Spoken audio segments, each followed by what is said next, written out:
혹시 이런 생각해 보신 적 있으세요? 내 모든 노력이 참 공허하게 느껴지고 인생이 꽉 막힌 것만 같을 때 우리는 도대체 어디서 희망을 찾아야 할까요? 오늘 이 이야기 속에서요, 우리의 잿빛 현실을 뚫고 피어나는 하나님의 그 푸른 약속을 함께 발견해 봤으면 좋겠습니다. 우리한테 참 익숙한 감정이죠. 세상에 말하는 성공 공식을 따라서 정말 치열하게 살아가는데 이상하게도 제자리를 맴돌거나 오히려 뒷걸음질 치는 것 같은 바로 그 기분 말이에요. 그러다 보면 문득 허탈한 질문이 고개를 들죠. 이렇게 아무도 알아주지 않는 수고를 반복하는 게 내 인생의 전부가 되면 어떡하지? 하는 그런 두려움이요. 네, 바로 이 막막한 감정이 오늘 우리가 함께 나눌 야곱이라는 한 남자와 그의 교활한 삼촌 라반의 이야기, 그 시작점입니다. 야곱이 마주했던 20년의 현실은요, 끊임없이 말을 바꾸고 부당한 요구를 하는 고용주 밑에서 그야말로 생존하기 위한 처절한 싸움 그 자체였습니다. 하루하루가 정말 몸부림이었던 거죠. 이건 뭐 각자 상대를 어떻게든 이겨보려는 두 책략가의 치열한 수싸움이었어요. 내 힘으로, 내 꾀로, 내 몫을 기어코 쟁취해야만 하는 그런 끝없는 경쟁 속에 있었던 겁니다. 마침내 야곱이 이 지긋지긋한 상황을 벗어날 방법을 제안하는데요. 와, 근데 그 방식이 정말 독특합니다. 아주 이상한 급여 정산 방식이었거든요. 겉으로만 보면 야곱의 제안은 정말 어리석어 보였어요. 모든 유리한 조건을 라반에게 넘겨주는, 이건 뭐 거의 나 망할래요 하는 선언처럼 들렸으니까요. 역시나 라반은 기대를 저버리지 않습니다. 이 거래를 교묘하게 조작해서 애초에 야곱이 단 한 마리도 가져가지 못하도록 판을 짜버린 거죠. 자, 이제 여기서부터가 정말 중요합니다. 야곱이 이 절망적인 상황에 어떻게 대응하는지, 그리고 이 모든 일의 배후에서 진짜 무슨 일이 일어나고 있었는지 한번 깊이 들여다보겠습니다. 야곱은 자신만의 비법을 동원해요. 마치 오늘날 우리가 성공하려고 온갖 자기계발서를 읽고 라이프핵 같은 걸 찾아다니는 것처럼요. 어떻게든 상황을 통제하고 원하는 결과를 얻어내려는 인간적인 노력이었죠. 바로 여기가 이 이야기의 가장 중요한 전환점입니다. 한번 생각해 보세요. 과연 그의 성공이 그의 그 치열한 노력과 영리함의 결과였을까요? 성경은요, 이 이야기의 진짜 주인공은 야곱의 그 나뭇가지가 아니었다고 말합니다.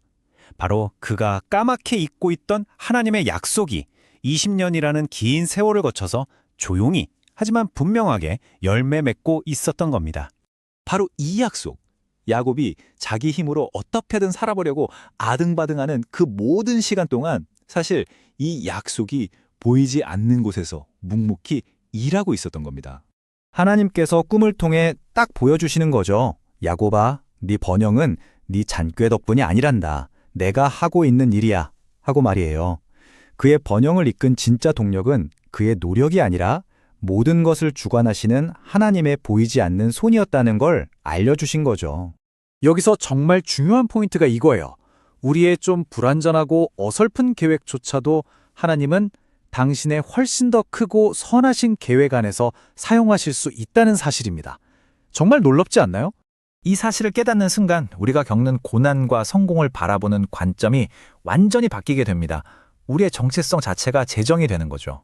이 관점은 우리를 세상의 성공을 위해 경쟁하는 생존자에서 우리의 진짜 집, 본향을 향해 가볍게 걸어가는 순례자로 변화시킵니다. 우리는 이 땅을 영원한 집이 아니라 잠시 머물다 가는 정거장으로 여기며 살기 시작하는 거예요. 생각해보세요. 우리가 기차를 기다리는 정거장에 영원히 살 집을 짓지는 않잖아요? 그곳에 너무 많은 짐을 쌓아두느라 정작 떠나야 할 때 머뭇거리지 않는 지혜가 필요한 거죠. 자, 그렇다면 이 모든 깨달음이 오늘 우리의 이 막막한 잿빛 현실을 살아내는데 어떤 새로운 힘을 줄 수 있을까요? 더 이상 생존을 위해 불안하게 발버둥치는 대신에요. 하나님의 신실하심 안에서 참된 안식을 누리면서 담대하게 오늘을 살아갈 수 있게 됩니다. 이제 우리의 필사적인 노력을 조금 내려놓고 보이지 않는 곳에서 신실하게 일하시는 그분을 조용히 신뢰하며 나아가 보는 건 어떨까요? 여러분이 겪고 있는 그 잿빛 현실이 바로 하나님의 푸른 약속이 열매 맺는 자리가 될 수 있습니다.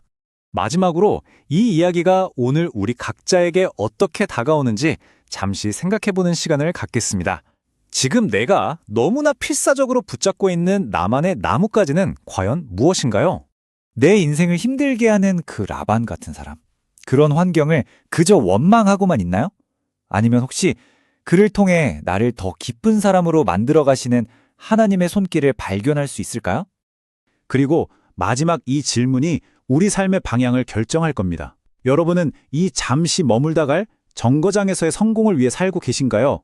아니면 하나님께서 약속하신 그 영원한 본향을 바라보며 살고 계신가요? 당신의 궁극적인 소망과 정체성은 과연 어디에 뿌리 내리고 있습니까?